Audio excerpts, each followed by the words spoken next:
I'm a legal machine, and with me is... Diabolu Frank. Mr. Fixit. Please put your hands and legs together for Lee from Huddersfield singing Faith No More's I Started a Joke. Come on now, let's have it, don't fight it. Come on now, here we are.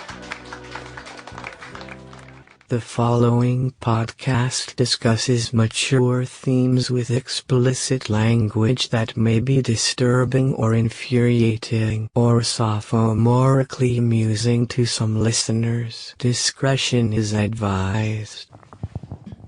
He's stimulating a vulva. When did you watch that video, dude? Let's watch it. It's not very good technique. A lot of fists. I want to read the comments for that video. I want to see the trolling in those. So much fist. That was actually really interesting, dude. So was Alan Moore's Hard Talk interview about stimulating a vulva? Oh, I was going to say, I thought it was Alan Moore talking about Nuts, dude. He really is nuts.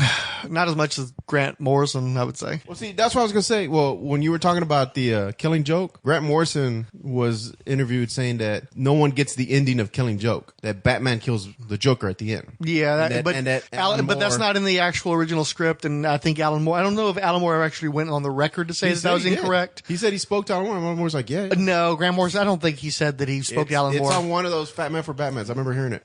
I think that I listened to that one because I was looking for Grant Morrison material for my Martian Manhunter 60th anniversary special, yada yada. So I listened to I think it's a 2 or 3 part episode, and I listened to all of it. And I don't think he actually talked to Alan Moore because Alan Moore doesn't like Grant Morrison. So I don't think they conversed about it. No, they don't like each other at all. But especially, it's mostly Alan Moore doesn't like Grant Morrison. So I don't think Alan Moore would be confiding any secrets. Because I literally watched a show on him where he interviewed himself. And he was not pretty harsh. He was harsh on himself.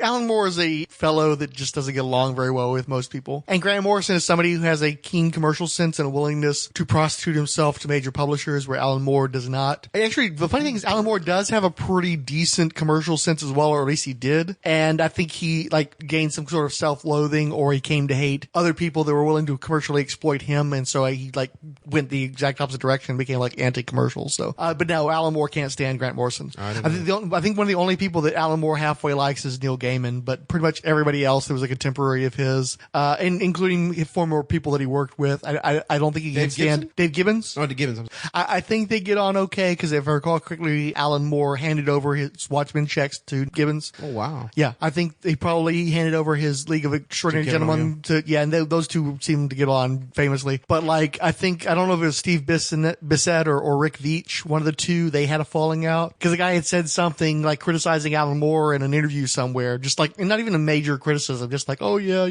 Alan Moore doesn't want to do this, so we're not doing that, and it's kind of lame. I wish we wouldn't do that. And Alan Moore's like, okay, right, that's it, and then that's it. They never contact that guy ever again. Sure, why not? Very nice. Have you heard Alan Moore? Lacking the Gandalf beard, of course. Have you heard Alan Moore speak? Probably. Yeah, I don't know that you have. He doesn't talk that often. I'm sure that I have.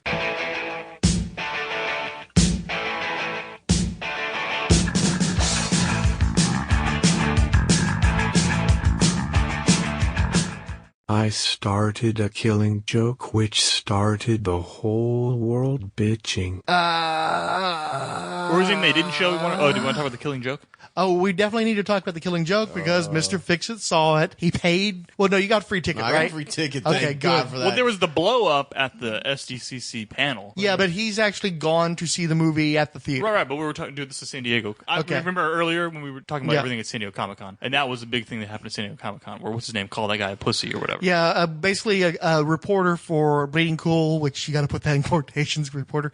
Well, actually, anybody in comics journalism, unless you're Heidi McDonald. We're reporters. We got microphones. Sure, right. But yeah, so he's shouting from the back of the room, hey, have you empowering Batgirl by having her have sex? Back in the room, they let everybody have they had to have a little microphone. You can walk up and ask a question. Well, different people have different versions of the story. I haven't heard this. The version that I was hearing was the guy was hauling out from the back of the room that how is it to empower Batgirl by having her have sex with Batman and blah blah blah, something along those lines. Brian Azzarello was like, "What'd you say? Why don't you repeat yourself, you pussy?" So and a lot of people who are already having trouble with Killing Joke being perceived as a misogynistic work, having a gender-centered pejorative hurled at this reporter did not sit well with them. I don't think that if you're on a panel, you should be calling anybody a fucking pussy. There's no because reason you're there in a fucking professional capacity. You're there representing Warner Brothers Animation. Don't call people fucking pussies, you fucking piece of shit. Yeah. But I fucking hate Brian Azzarello. I do now too. Hey, asshole or whatever the hell you want to call him. I don't like him as a writer. He has no business writing superhero stuff. He doesn't like it. He doesn't have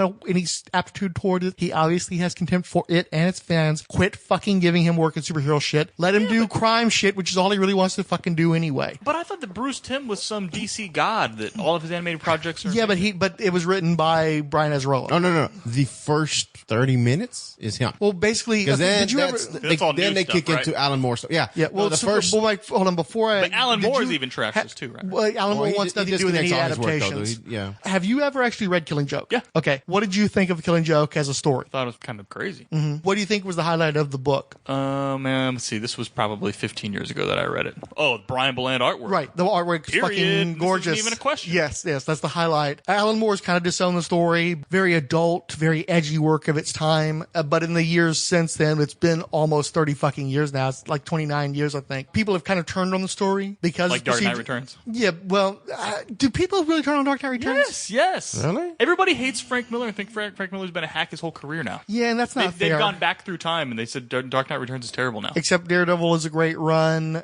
Dark Knight Returns is still a great work that was hugely influential I'm and telling still you, very entertaining. everything- Year one, I think most people at least give Year One the benefit of the doubt. Maybe year one. I haven't Yeah. heard a lot of bad shit talked about year one. But Yeah. Dark Knight Returns is totally turned out Dark Knight. I think the first Sin City story, The Long Goodbye, I think it was called, that was great. Nothing about Yeah, nobody, Sin well, City because anymore. those movies, the second one especially, nobody like turned everybody off. Yeah. All that green screen shit just like really turned people off at Sin City. Plus, in the meantime, between the first two Sin Cities, or the first and second Sin City, Frank Miller did The Spirit, and people fucking hated The Oh, dude, Spirit. have you watched it? I've not seen it, no. Oh, Yeah. So anyway, it's bad. so Alan Moore kind of disowned the story. I personally, I read it back in, I think, 91, and I got, I think, a 7th printing of the book at that point. It had only been a few years. I never really liked the story that much. I thought it was an okay origin story for the Joker, but I just love the artwork. It's beautiful, and I love the coloring. I thought it was a great looking book. I think I still own my copy from back then, but like, once Batgirl became a popular character, I mean, she hadn't really been that popular in a long time. That's why they retired her. And the story, when it was originally written, she wasn't supposed to be in continuity. So they weren't,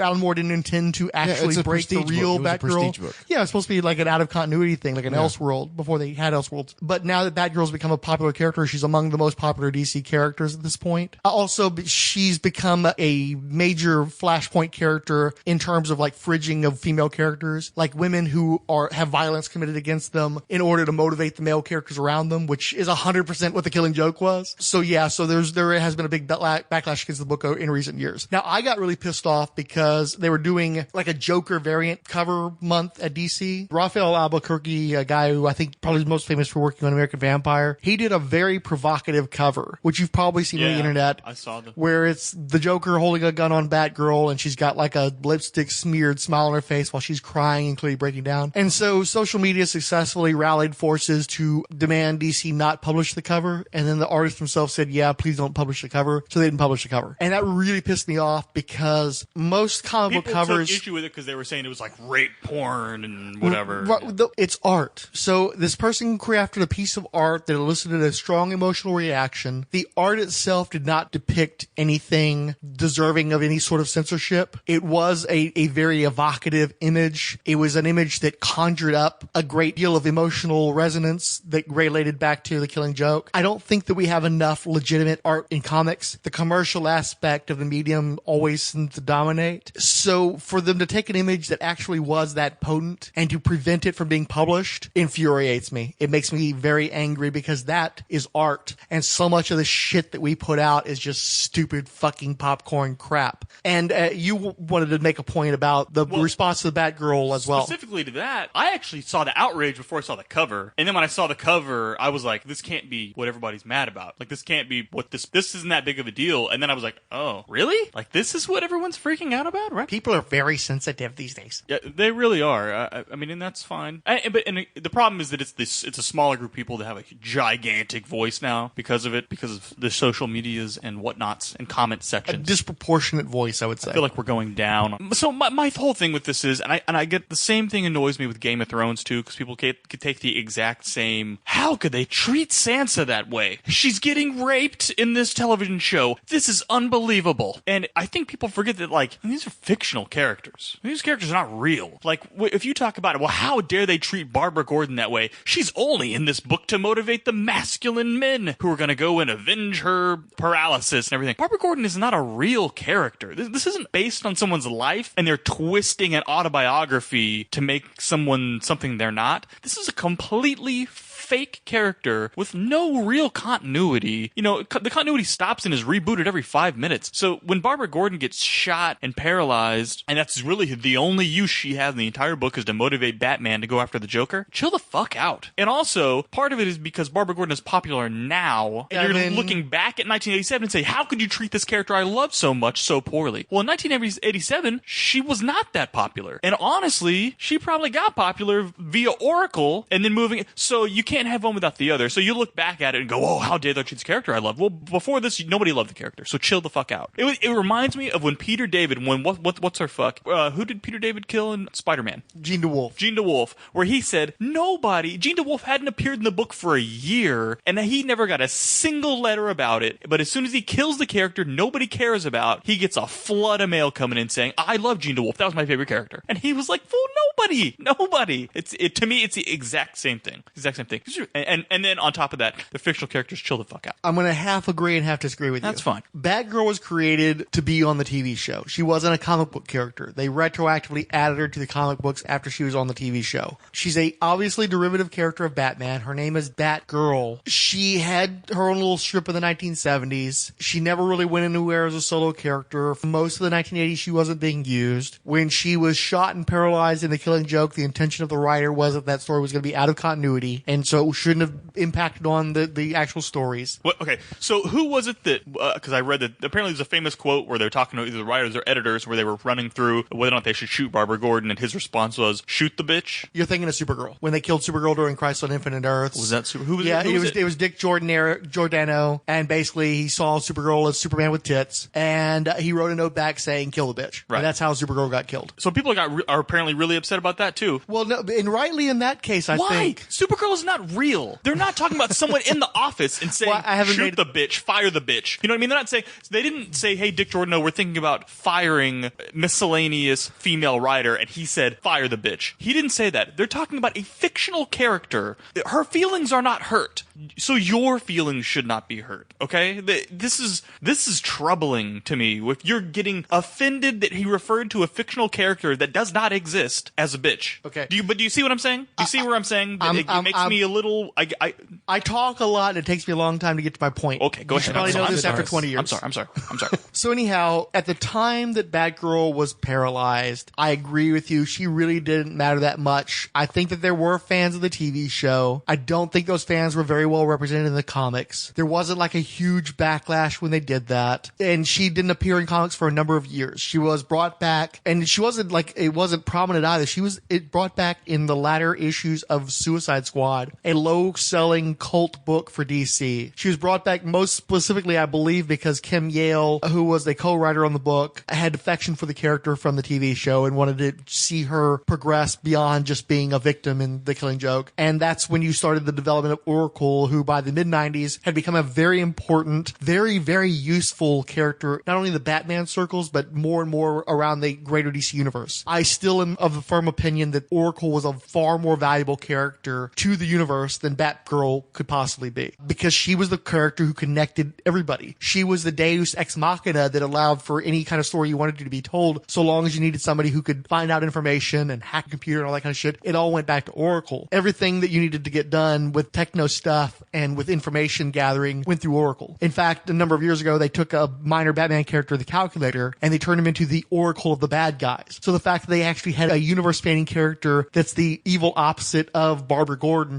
shows how important she was in the DC universe. Simone was a fan of the character. She wanted to bring Batgirl back, and that's what they finally got to do with the New 52. And when they first started that, they were kind of oblique about how much of continuity was going to carry over in the New 52. It wasn't supposed to be a reboot at first, and then finally they committed to it being a reboot. But they still kept the Killing Joke stuff. They still kept the fact that she had been paralyzed temporarily by the Joker. And now they're doing DC Rebirth, where they once again reiterated that happened. At this point, obviously, Barbara Gordon has become a much more popular character, a much more central character of the DC universe. And also in recent years, she's been embraced by a younger generation of readers because they've made her a new hip heroine for the DC universe. So she, like Harley Quinn, is a gateway character to people who wouldn't necessarily even reading comic books. So they're going to be much more sensitive to what happens to that character and much more invested in that character than old school comic fans that remember the days when who the fuck's Batgirl. So getting back to Supergirl was a much more important character. She would have been in solo strips going back to the 1950s. Throughout the 60s, 70s, she had her own strip in Action Comics or Adventure Comics. She had her own book at DC prior to her death. The reason why people get mad now about what Dick Giordano said in 1986 is because of the institutional, patriarchal suppression and humiliation, degradation, destruction of female characters in the industry. It's a male-dominated industry. Female creators, until recent years, have not had a very good foothold in the industry itself. Female readers have struggled to become invested in the comic book industry. I remember the days, like back in the 90s, where female readers, the people who came into my shop and bought books, including the woman that I ran a shop with for 6 years, they tended to focus on niches. Like, there were a lot of women who read X-Men comics. There were a lot of women who read, like, the bad girl stuff, like Catwoman and, to a lesser degree, Lady Death. And there were women who would invest in some of the mainstream characters like Batman and Spider-Man and Superman. But they didn't tend to invest in the entire universe, with the exception of the X-Men books. So they were kind of isolated from the actual fandom itself, because oftentimes there would be off-putting stuff and attitudes that were reflected in the narratives that told you, even if you didn't hear Dick Giordano actually say, kill the bitch, the stories told women trying to read the stories that the attitudes behind those stories was kill the bitch. So while breaking down the institutional alienation of female readers and minority readers, you do have, let's say, social justice warriors, but also a new generation of readers who are younger and more diverse in sexuality and in color and ethnic origins, whatever. And they're longing for positive representation in comics, and they don't want their heroes, those heroes that are specifically for them, females, black, Indian, Muslim,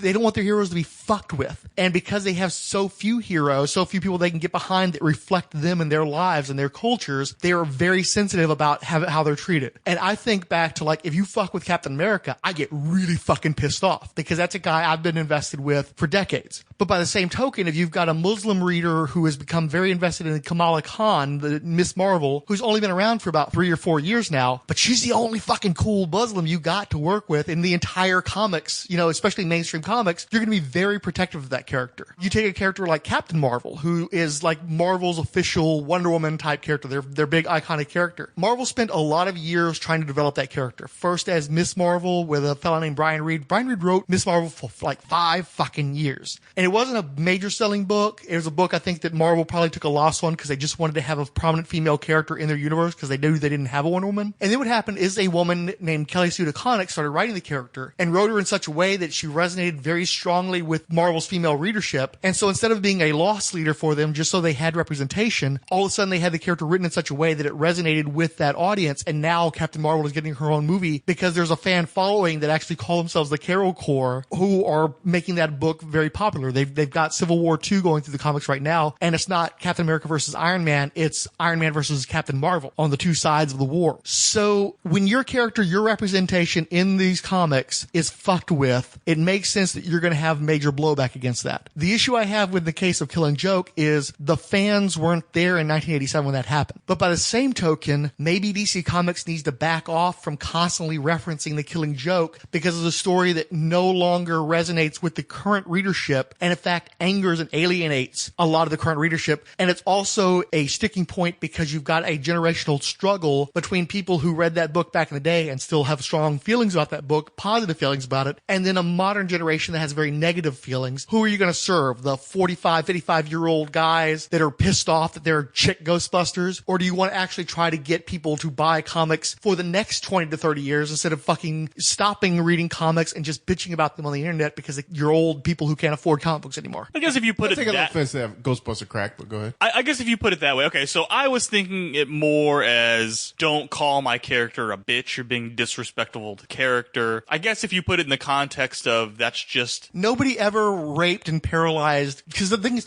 there's actually pages of Killing Joke that Brian Bolland drew where she's nude in the photographs, and they censored those images in the published book. But just the fact that you know that exists, and you know that in the original story there is implied rape of both Jim Gordon and Barbara Gordon. And there's also, in Azzarello, the guy who wrote the Killing Joke cartoon adaptation, he wrote a Joker graphic novel a few years ago where the Joker rapes a woman and then like leaves money for her to like compensate her for the rape or some shit, or left money for the boyfriend or some crap like that. And you see the Joker's like cinching up his belt after doing it, and it's like, this is the motherfucker you guys thought would be a good idea to write the fucking Batgirl movie, you dumb sons of bitches. Wait, Batgirl movie? The guy who wrote the Joker I know. graphic novel wrote the Killing Joke adaptation. I've read the Killing Joke. Yeah. I've read it several times, so I'm very... So that I get. Okay, so I understand being pissed off then about the Killing Joke. Like, why are you adapting this now? Like, this doesn't make any sense to adapt now, especially since she is such a popular character Well, now. it does and make if you're her- gonna if you're gonna adapt it and be like, oh, she's so popular, let's adapt the Killing Joke. Then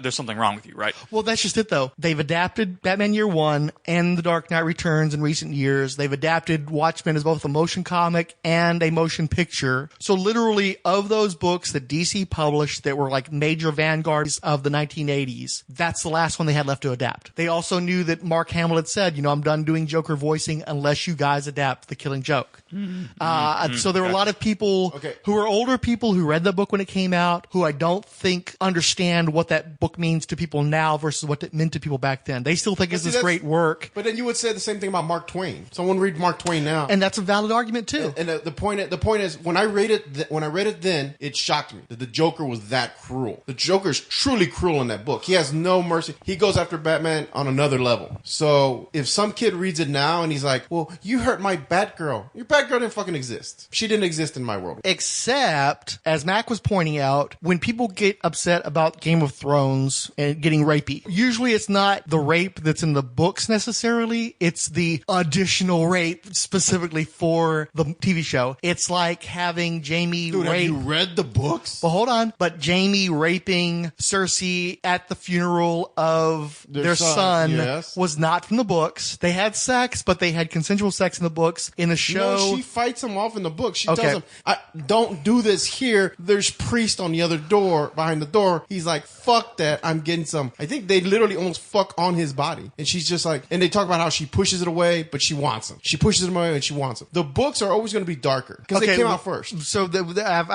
sorry, I haven't read the books. That's what I heard about. But okay, I have heard it's additionally rapey too. Okay. Yes. But like Sansa, when she gets raped by Bolton, my understanding is that wasn't from the books, the actual raping of her. If that's the newer two books, no. I haven't read My understanding is the stuff with the sand snakes are showing their titties to Braun is not from the books. So there's a lot of additional nudity and rapey type shit that's in the show that wasn't in the books. And I think because of the backlash we've gotten this most recent series where they've gone way the other way, and now all the women are the biggest kick-ass people, and they've killed almost everybody between the women and the Iron Throne in this last season of Game of Thrones. Hopefully you're not spoiled, folks. No, hold on, we're way off from the Killing Joke. Go back. Yeah, I'm trying to... Because I brought up people being outraged at the rapiness of Game of Thrones too. Right. So they're adding stuff to make it worse. Even a bad situation, when you're taking what was in the original books, which may or may not deserve criticism, but then you're adding another layer of problematic material in adapting it for an audience, being aware of who the current audience is, that's an issue. And that's one of the problems with Killing Joke, is you're not just adapting the book into a 30 or 40 minute cartoon. You're then adding another half hour worth of new material, which is crafted with the modern audience supposedly in mind, except the writers and the producers of the movie don't understand that audience because they're old, misogynistic fucks, and they do dumb shit like have Batman and Batgirl at each other's throats, and then Batgirl fucks Batman, which is something that I know they established in the old Batman cartoon show. It was gross then. I still find it super gross. As a comic book fan, Batgirl and Robin were a couple. You don't have Batgirl fuck Batman because she's Batgirl and he's Batman. Batman fucks Batwoman. Which never existed. No, Batwoman has existed. Really? Yeah. Okay. The history of these characters back in the 50s. My bad. Way to open Frank Dora's box. Here we go.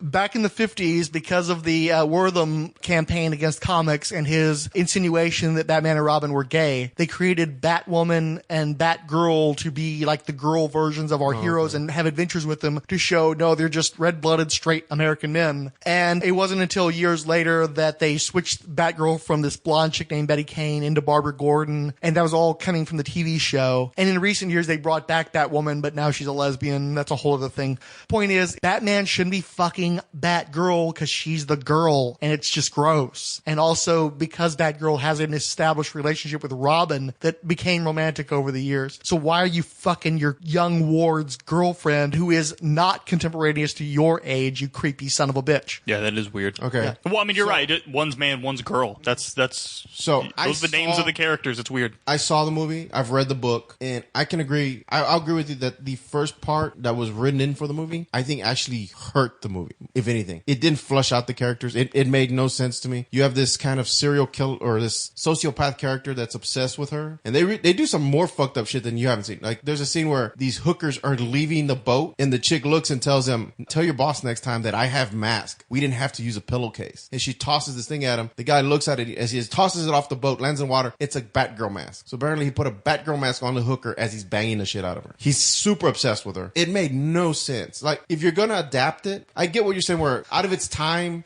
it's not the 80s anymore. Joker is 3 different Jokers now. They're now at the bottom of the Alan Moore well. They got nothing left to mine out of his creations for DC. Did they adapt the Green Lantern story yet? Dude, In animation? yes, They did? the Mongo story. It was in the Green Lantern cartoon? Yeah, Okay. they've mined everything. There's nothing left. Jeff Johns has created his career off of Alan Moore. They haven't done a Swamp Thing cartoon yet. But he's coming out in the Dark Universe or pretty whatever? much, and I'm pretty sure it's going to be Justice Alan Moore's League version. Dark. But the build up for the Batgirl in the theater, I saw people just looking around like confused. Like people are like, "This isn't the Killing Joke." I went with a group of 5 guys. 2 of them were versed in comics, which I wasn't really impressed because when the movie was, they were that's amazing. I'm like, dude, that wasn't the Killing Joke because the first 30 minutes is Batgirl the movie. It's about her struggles and I mean, even when it gets to the Killing Joke, it's not really the Killing Joke. It's selected scenes of the Killing Joke, and they just kind of combine them. When you have this on a movie screen, the animation does not hold up for shit. Yeah. It looks bad. Wow, really? Yeah. I wanted to ask you, so my understanding is Batgirl becomes too aggressive of a vigilante. Yeah. And Batman calls her out and basically dismisses her He because tells she's her- too dangerous. They do this crazy line where he's like, "You don't know where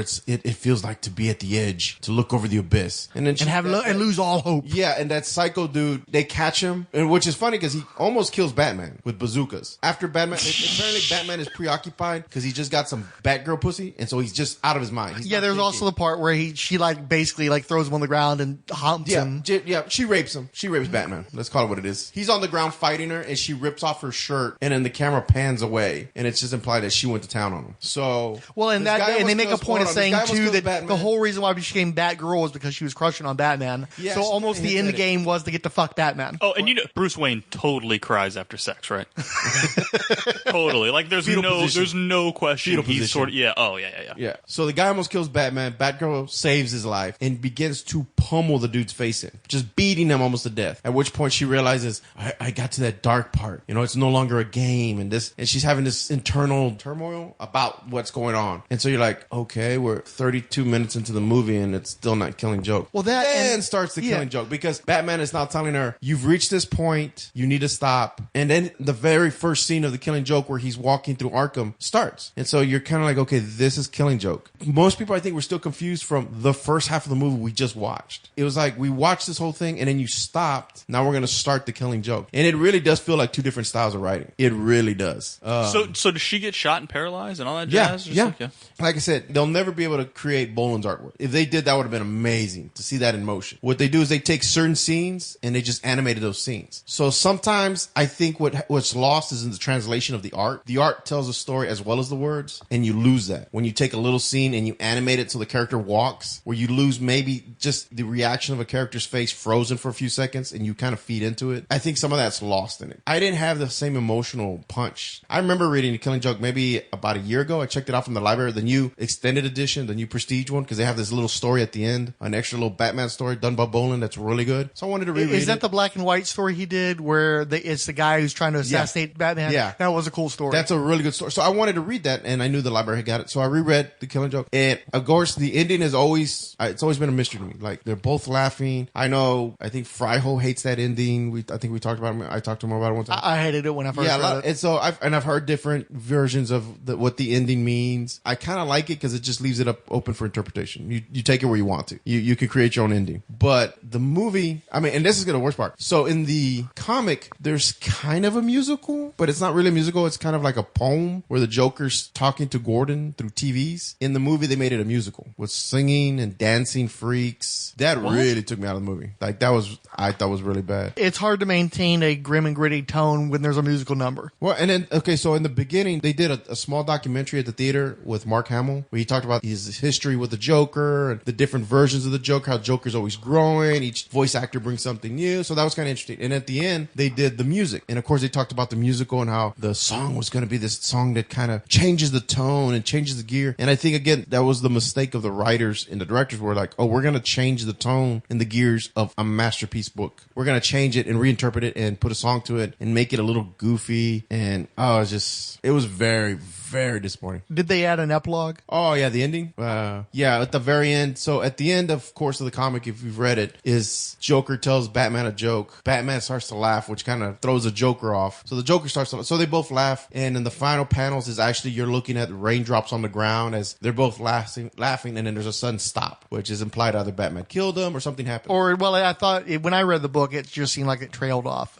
See, again, interpretation, whichever you want to take. Well, and that's what's in the goddamn script. Well, that Alan Moore I fucking heard different wrote. things. But at the very end, all of a sudden, you see Barbara Gordon wheeling into her room in her wheelchair, talking to her dad on the phone, and she's about to go do something. She starts wheeling down a hallway. All of a sudden, the door opens. She slides in, and she's Oracle. They show the Oracle symbol, and she's getting ready for work. And all this tagged on shit was too much. Well, see, and that's what I wanted to address. Number one, the version of Batgirl that's heavy-handed and violent and doesn't know where the line is called Helena Bertinelli. That's Huntress. They've had that Huntress character in that mode since like the late 80s. The post-crisis Huntress was always the Batgirl that shot people with fucking arrows and potentially killed people and was always pushed in line. She's the one that Batman always had to manage because she was so dangerous that she used methods that he didn't approve of and all that kind of good shit. Which Batgirl was it that had her mouth covered up? That was Cassandra Caine. She had her own story. She's actually a very interesting character. I like Cassandra Caine a lot. But she didn't kill because she was actually raised to kill. She was born as the child of a assassin named Cain and Lady Shiva, who was a fucking badass. I look forward to her turning up in the movies at some point because she kicks Batman's ass as far as I'm concerned. She's a greater martial artist than Batman. Cassandra Caine is a better fighter than Batman. Batman can't beat her in hand-to-hand combat, and she was raised to be an assassin herself. But the first time she took a life, she realized that she didn't want this until she ran away from her father, ran away from her training, and ultimately became Batgirl so that she could be a hero to make up for the lives she took at the will of her father. So that's a really interesting character, but it doesn't really apply to this. I was just curious because so they're already assigning personality traits from an entirely different character to Batgirl because Batgirl's never been the person who has trouble with crossing the line. She's actually much more intellectual and much more emotionally stable than Batman. You know, she's not as brilliant of a detective, but she's someone who's more rational and somebody who has a better understanding, again, of where the line is. So she's absolutely not the person that Batman would ever have to lecture about crossing the line. She was also not an exceptionally libidinous character because, again, there are characters that sexuality is an important part of who they are. That's not who Batgirl is. Never was. And again, who should she be libidinous toward? Dick Grayson, the guy that people have been shipping her with for 40 fucking years now. Another issue is that you have this character who's built up for half an hour as basically the star of the movie, and then she disappears for another quarter of the movie before she gets shot, and then she disappears for another quarter of the movie, and then she turns up at the end as Oracle. So she has nothing to do with resolving her own story. They do all this setting up of her as the protagonist, and then they shoot her, and then she's gone, and then at the end it turns out that she's coping with what happened to her. But she is not given agency. She's not the person who actually brings the Joker to justice. She's not the person who confronts Batman Batman about how he handled bringing in the Joker. Like, why did you fucking have a fucking joke laughing with the Joker after I got shot in the belly, you son of a bitch? So that's another major issue too, because if you're going to add all this other material, it has to make sense within the context of the story that you're telling. If you're going to spend a half hour setting up Batgirl as your protagonist, you can't drop her for the rest of the movie and then tack on a bullshit ending with her as Oracle, because you're not showing her journey. You cut out from her and you start talking about the Joker and Batman. It's not the Joker and Batman's movie if you spend the first half hour with just the Batgirl. No. It's a money grab. Yeah. They could not put it in the theaters if it was only, honestly, Killing Joke, 40 minute movie at max. Yeah, that's why they had to pad it out. So it's like putting too much ingredients in. You already had everything you needed for the cake, but now you want to get ballsy and say, you know what, I want to throw more stuff in it, and just ruined it. It's bad writing. You got a person who had no business writing a Batgirl story, tacking on all this shit. I guarantee you somebody at DC told him, we need to build up Batgirl's role so that it has more impact when she gets shot, and so that the people who are fans of this character won't get pissed off because we're adapting this story that they already have issues with. And so they made it way worse. It made it way worse because they got the wrong guy to write it. He didn't understand the story. I'm not saying that Brian Azzarello is a bad writer in general, but he's a terrible superhero writer. He doesn't understand the concept of heroic fiction. And in this particular instance, he just doesn't understand how to write, period, because anybody who writes understands that you don't set up a protagonist for the first half of a fucking movie and then fucking drop them completely as other people carry on from there. This isn't fucking, what is that, House Behind the Pines, whatever that is. Or then you should have switched it and maybe had Batman be paralyzed, have Bruce Wayne be paralyzed. Oh, then it's not Killing Joke right? anymore. And then it's her going after the Joker. Yeah, but as he was pointing out, it's important because Well, it's already not the Killing Joke. Well, no. Because the point is you're also torturing Jim Gordon, and it doesn't torture Jim Gordon if you shoot Batman in the belly and Batgirl has to come in and save the day. Okay, yeah. And the thing is, I still don't know how it got an R rating. It really wasn't that bad. Like, well, you just said there was a prostitute and they had a bag over her but head they and don't stuff. show anything. It doesn't matter, but those are adult to. topics. Everything's Even alluded to. And not just that, they don't belong in a fucking Batman cartoon. It's a fucking cartoon. Children, regardless of what the rating is, a child is going to watch that shit. Well, It's I'm going telling to you, warp their hey, fucking mind. That's what I said during our Batman and Superman podcast. I felt the same way. They dumped truckloads of Batman and Superman gear off in the child section of stores because of this movie, and they still put that movie. There was nothing in that movie that is appropriate for children under the age of 13. Yeah. There's not. But I'm telling you, Well, I think it was rated PG-13, but 13-year-olds aren't going to the Toys R Us aisle to pick up their action figures. right. It's the 8-year-old. The It's the fucking 10-year-old. impressionable scarring of psyche children watching In the this shit. infant section, there were a whole Batman Superman thing, and I'm like, and it's the same thing. Like, this is animation. This is the Batman style animation that parents know are safe for their kids to watch, and then you're turning it into the Killing Joke. But see, the thing is, if you watch Assault on Arkham, which is very good, I think it's one of DC's best, my personal opinion. It's adult. Harley Quinn fucks Deadshot. I mean, there's all kinds of violence. Well, and then you've also got their video. Dark. What's their video game that's got all the rad fatalities and stuff? The Arkham City and Arkham Asylum video games. Is that what you're talking about? No. Or are you talking about Injustice is pretty big. So maybe DC kind of thinks that that's. Oh, I guarantee if you look at the costume design, I guess they could very be getting. much reflects that. I guess they could be getting some mixed signals if Injustice is so popular and people are getting off on watching the fatalities and killing the other But that's superheroes. bullshit because you're the corporate entity. You know that you want to market these characters to children. When you make a Suicide Squad movie, I don't think you're going to have Suicide Squad action figures in the toddler section because the movie's called Suicide Squad. It's about criminals and mercenaries and black ops that is clearly targeting an older audience. They may throw Batman in that. They may have Joker like prominent in the advertising, but it's clear that this is geared for more mature audiences. Yeah. Sure. Batman, the Killing Joke, has Batman's fucking name in it. That's probably like even Assault on Arkham. While Batman's in the packaging, it's still kind of clear that this isn't like the kids' Batman. Yeah, it's Arkham. There's a demarcation there. Assault on Arkham. Right. This is mostly in the style of the old 90s cartoon. It has the same voice talent. It has the same character designs for the most part. It's going to be sold at Best Buy with a little Lego or some bullshit like that, like they always fucking do. So yeah, you gotta fucking think maybe you don't put Batman in those kinds of stories. There's like a Lego Oracle, but the legs don't move or whatever. They're not articulated. They don't come with legs. What are you talking about? They're not articulated. Sorry. I apologize for that comment. No, it's fine. I think it points out the ridiculousness of it. You're the corporate entity. You need to figure out who your audience is. They're not shooting Starfire in the gut in Teen Titans Go because they know that that's not made for mature audiences. That's made for young kids. The cartoon design design is the aesthetic is definitely geared toward younger audiences, so they know that they need that separation. But I think It's just I almost feel like if they would have done if you watch like Young Justice, I enjoyed Young Justice. I thought it was a very adult series. Even the second season got even better because the characters were darker. But DC kind of gets mixed up where they have, like you said, Go Teen Titans, then you have Young Justice, then you have Batman the Killing Joke. They're kind of, there's no real separation. Yeah, well, I almost feel like what if they would have gone like a hardcore anime? Oh, that would have that like super. No, I don't mean like hard. I don't mean fucking Powderpuff Girls. You know, the shit. design. I'm talking like the darker anime. I honestly, I wish they would have tried more.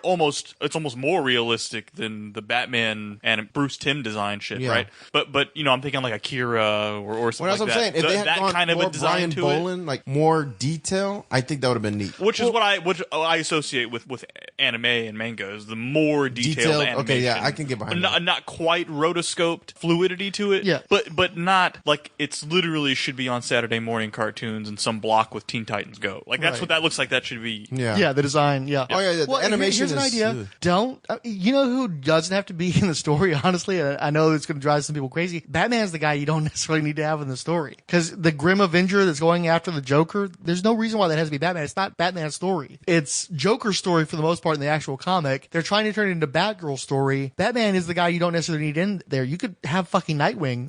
It's called Nightwing the Killing Joke or just Joker the Killing Joke. You've got more leeway. But if you want to have Batman, a cultural icon that you try to sell to young children, don't put him in shit that's too fucking advanced and too fucking dark. Even the Christopher Nolan stuff, it was still clear that Batman was a hero. And even though it might have been disturbing to see what the Joker was doing, what Two-Face was doing, I don't know that it was ever dark enough to where it would be completely inappropriate for maybe a younger child. But it's also because of the aesthetic, because of the darker movie and a more realistic movie. I think you can tell just from looking at it that it's supposed to be for older people. And I don't know that they really did they have action figures for those movies? Were they marketing Like Dark those Knight movies? Returns? Yeah.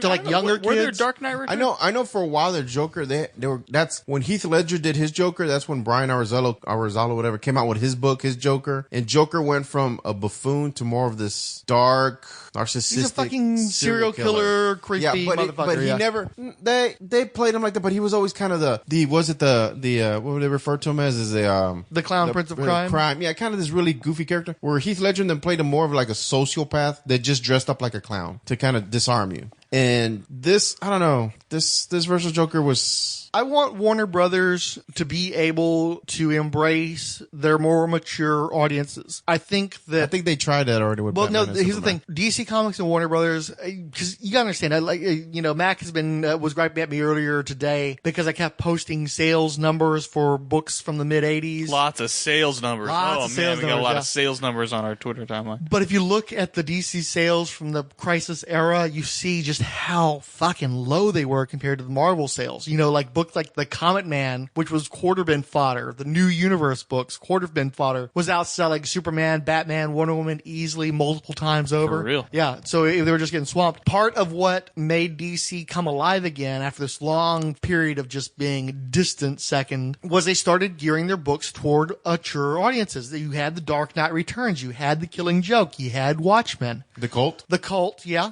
Yeah, that one's pretty cool. A lot of people don't like that one, but I Really? yeah, I didn't realize that because when the book came out, it seemed to me like everybody fucking loved The Cult. Yeah. The Cult was like almost like a sequel to The Dark Knight Yeah. Returns. I thoroughly enjoyed it. I'm a big Jim Starlin fan, and it was great. Bernie Wright's and artwork. In retrospect, though, a lot of Batman fans really dislike that book, and it's just not talked about very much anymore either. Oh, wow. Yeah, I didn't know that either, but got in recent framed. years, I've started finding that out. But anyhow, so DC Comics started to realize that they could find an audience by going for mature readers, by going for the adult audiences, not just going for the hip, late high school audience that Stan Lee was always targeting, but actually going into college, going for like graduate school comic books, like Vertigo. I think that what Warner Brothers can do that Marvel, especially under Disney, can't do is you can go for the extremely advanced stuff. You could do Watchmen, you could adapt The Question and Sandman and Swamp Thing and all these books that were darker and more sophisticated. But just like that DC did with Vertigo, you need to put that behind the adult wall. You need to put that behind the adult curtain. Don't have Batman in those stories. stories. Tell those stories with characters like The Question. Tell it with characters that are more morally flexible and are clearly targeting adults. And then you could also go younger than Marvel for your Superman stuff, your Batman stuff, because that's who those characters are designed for. They're not made for fucking teenagers. They're made for kids. That's why they're simple characters. They're characters showing morality. They have extraordinary powers. They're colorful. They're fun. Target the younger than Marvel audience. And then you can also have stuff that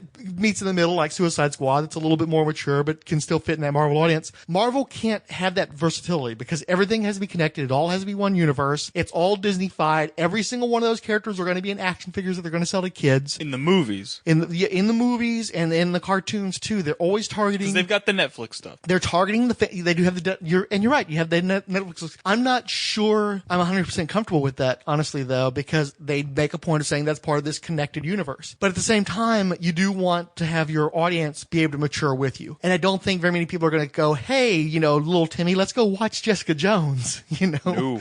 So it kind of works. Well, DC needs to do that too, but they need to understand Captain America isn't on the Netflix show. Right. You don't have Tony show up in Luke Cage as he's busting drug dealers and stuff. You've got to have these clear divisions, and DC doesn't seem to understand that. Warner Brothers doesn't seem to understand that, but also DC in the comics. They keep adulterating characters you need to keep pure and clean because they're for children. Because the day that you can't give anything Superman related to a child is a day that you fucking failed. Fucked up. Yeah. That was Frank's soapbox. Hey, so what about the Game of Thrones thing?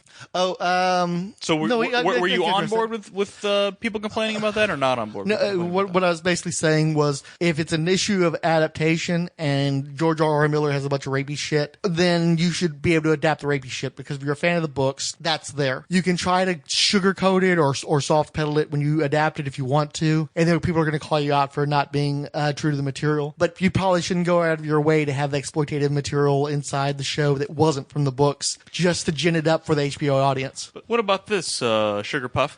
Why don't you just turn the fucking TV show off? If a show's too rapey for you, it's on HBO. Yeah. It's on HBO. Yeah. If you're like, man, there's just way too many titties in this show. I don't really need to see all these titties and all these people getting raped. Yeah. Well, first of all, They've always had the titties. show's fucking medieval times. Yeah. So it's you know what? Women weren't treated so great. Yeah. In this, and plus it's a But completely, it's a fantasy. You can have anything you want to happen in a fantasy. Right. And the person who created this fantasy in these books has a lot of chicks get raped. Yep. You know what? Then maybe this book series isn't for you. Maybe the TV show isn't for you. So turn it off. Don't complain every week about it. I think that maybe the TV show where in the first episode the incestuous couple attempt to murder a child to keep their secret, you're probably going to be in some pretty uncomfortable territory Right. there. You should have probably addressed that when you first started watching the show. Right. The overt incest and attempted child murdering and consequent paralysis of in the first was it the first one or two episodes of the whole series? There's a lot of You fucking shit need there. to understand that this show isn't going to be great.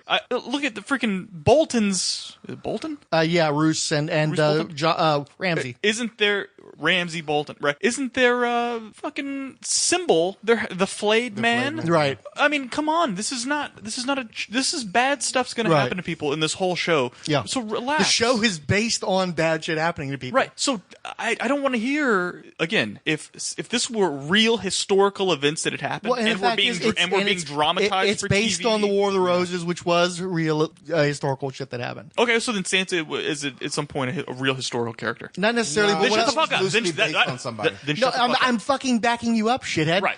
I'm saying that it is based on real shit that happened, and the real shit that happened never had a cool barbarian chick on a flying, flame-throwing dragon. So that's your fucking extension of, hey, here's a fantasy situation. That shit didn't happen in real life. She's your heroine. You actually have a heroine. In those times, maybe not so much. This isn't a story about the revolutionary time and Betsy Ross gets gang raped, right? Like that's Right. not what this is. And you can't be like, hey, whoa, don't disrespect Betsy Ross, and you shouldn't because that's a real human being who existed and is in American Right. fucking culture, right? That was a real person. They still have a family that are alive, right? This is not the case here. These are fictional characters, and so anyway, the Supergirl thing because you did go on your rant, and that was a very good rant, and I appreciate you doing that. So I understand it if I was taking it more as don't call Supergirl a bitch. You know what I mean? Well, and also don't kill her and you retroactively erase her from continuity. And then when you do bring her back, make her from an alternate dimension where she's a being made of protoplasm who's psychologically unstable, who then thinks that she's Clark Kent and gender swaps, and then she gets manipulated by Lex Luthor and becomes his sex slave, and then she bonds with a Satan-worshipping murderess, and the protoplasm melts off, and then she becomes an earthbound angel with ties to the supernatural, and then they throw it out the window, and they bring back the Supergirl that was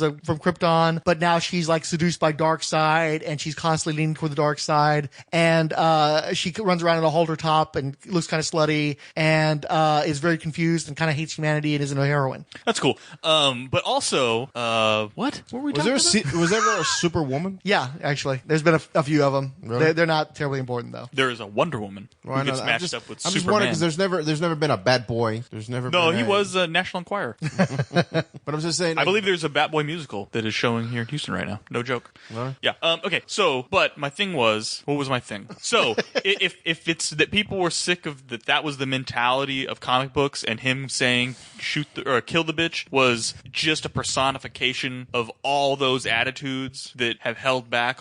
I get that. In that case, be upset, and I'm down with that. That's cool. But at the same time, if they were like, hey guys, at the end of fucking Secret Wars, we want to have Black Panther kill Namor, and somebody says kill the fucker, I'm not gonna be like, how dare you? Namor the Submariner has been around since 1939, and how dare you just cast him off? Kill the fucker? He's been around since 1939. You know what I mean? If you were to get upset about something like that, then I think you need to just take a step back. Understandable. You know The what I'm problem saying? is when they kill Namor, literally they did kill Namor. Prince T'Challa or King T'Challa did kill Namor, and then he was almost immediately brought back. And then after after Secret War, Hyperion from another dimension ripped his head off. So they killed him like a second time in the span of like a year. Hey, kill the fucker. I don't care. Kill the fucker. But you see what I mean? But see, he's the thing not is, a real guy, so it's okay. There's that, but there's also the fact that when Namor comes back, he's still basically still going to be Namor. Where when they decided to kill the bitch back in 1986, then for 20 fucking years, you had all these bullshit Earthsat Supergirls that weren't the Supergirl character you wanted to have come back. But that's a whole other thing, though. That's a whole other thing. I think that's too. Well, no, because there aren't enough heroines, especially heroines with the history of Supergirl. And that's fine. That's Yeah. fine. But don't there's aquatic guys are a dime a dozen. I don't know. But at the same time, though, calling Supergirl a bitch doesn't. I don't know. I just don't think because she's not real. But it shows the attitudes of the people. And behind it. I That's the understand. issue. Okay. The other thing I was going to say,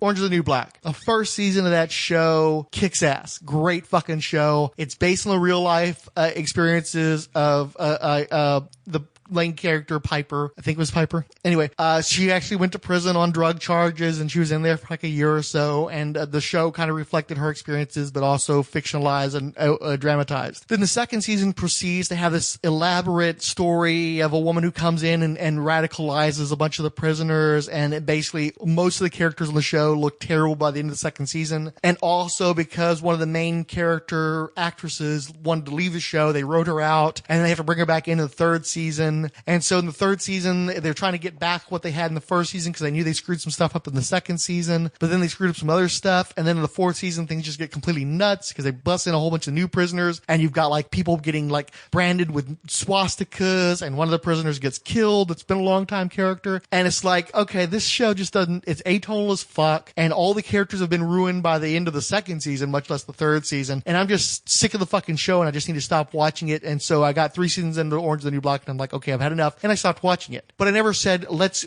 get rid of all this shit that I didn't like and fix the show to make it suit me. I just stopped watching the show because it's not what I'm enjoying. After 5 seasons of Game of Thrones, if you're tired of all the rapiness and you're tired of all the violence, well, guess what? That show has been consistent throughout. Maybe there's been some quality difference, but in terms of their mature content and the dark antisocial aspects of the show, that's been there throughout. If it finally burns you out, if you're tired of it, then just stop fucking watching it. Right. And don't try to force people to change the show to better suit your mental status now. Years into the show hasn't changed, you've changed, or your tolerance of the show has changed. You're not going to get on message boards and complain that they are doing a disservice to the character from Orange is the New Black that you loved so much in season 1. Season 2 is not that character, right? You're just going to stop watching the show. Yeah. And it's also, it doesn't help that was based on real people too, and they went so far out, so it's like, just fuck it. So I just don't need to watch it. It didn't work anymore, so I went off and did something else. Lots of stuff on TV. Lots of peak TV. There's Peak so many TV. good shows on. You don't like something, go watch something else.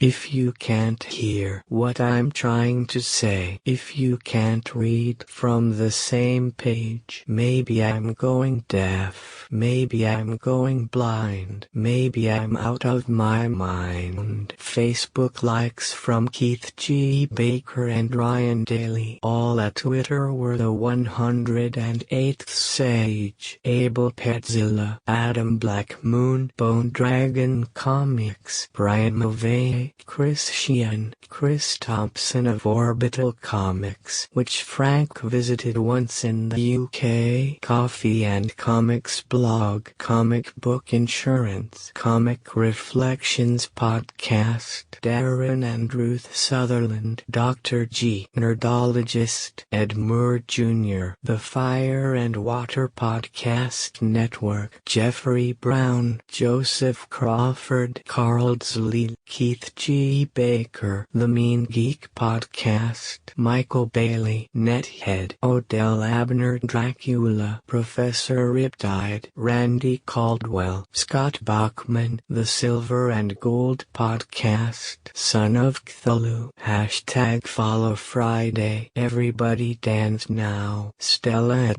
Girl to Oracle, Storm Chaser 2162, Sin at Alias Scarecrow, Talking Wonder Woman, Tricker Talk, Warlord Worlds, and Willie Yarbrough. The Mean Geek Podcast tweeted, give 'em a listen. Coffee and Comics Blog tweeted, thanks. I think Storm Chaser 2162 tweeted, Suicide Squad looks like the Fred Durst of comic book movies. Anthony Emil said, try this for an idea. Just go see a movie and enjoy it and not try to overanalyze it. I equate this movie to the Iron Man 2. It's laying groundwork for the DCMU to come. DCMU to come. It's laying groundwork. DCMU to come. DCMU to come. Just go see a movie. Just go see a movie. Not try to overanalyze it. Drive G, Nerdologist of the Pulp to Pixel Podcast, which universally loved the movie, tweeted, listening to your review of Suicide Squad seems like Howard the Duck is the only comic movie you guys liked. That last tweet sound way more confrontational than I meant it. Kyle Benning of the King Size Comics Giant Size Fun Podcast tweeted, have a bad Monday at work. Laugh it off with this hilarious recap of the train wreck that is the Suicide Squad movie. Grant Richter, also known by the internet alias of Storm Chaser 2162 on Twitter, wrote, if Warner Brothers wanted to make their DC line dark, they should have started with dark, lesser-known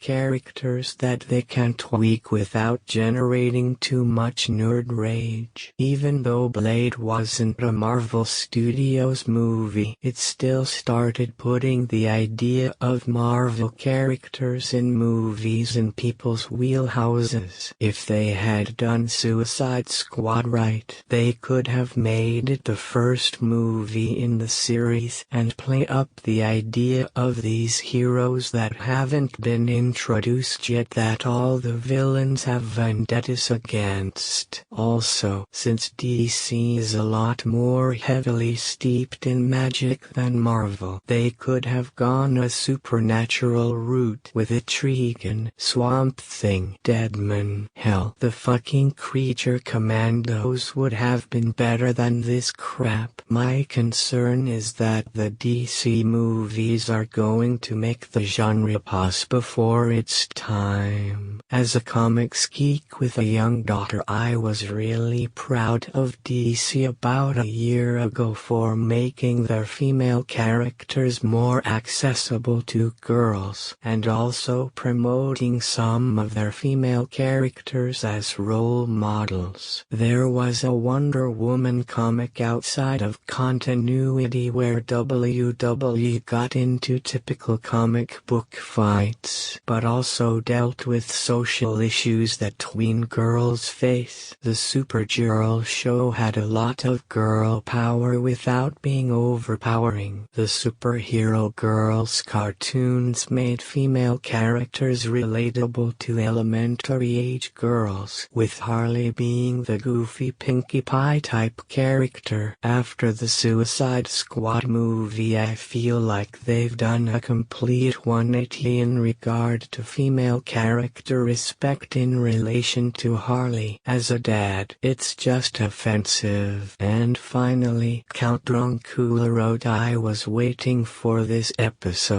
because I expected a lot of dissenting opinions and debate, but everyone seemed to be on the exact same page, myself included. I think you guys touched on every one of my many complaints, and thus I don't have much to comment on. Okay, now he was close. Tried to domesticate you, but you're an animal, baby. It's in your nature. Just let me liberate you. You don't need no papers. That man is not your mate, and that's why I'm gonna take you. Oh, if I had only seen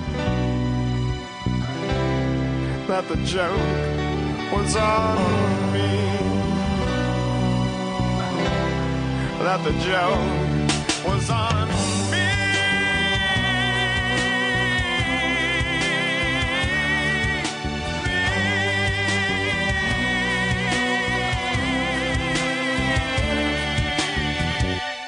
The preceding program is a non-profit fan production. Any copyrighted materials contained therein are believed borrowed under fair use with no copyright infringement intended. Please feel free to leave comments at Rolled Spine's Productions WordPress blog. You can also send us Twitter comments through the Rolled Spine Podcast Twitter. Thank you for listening.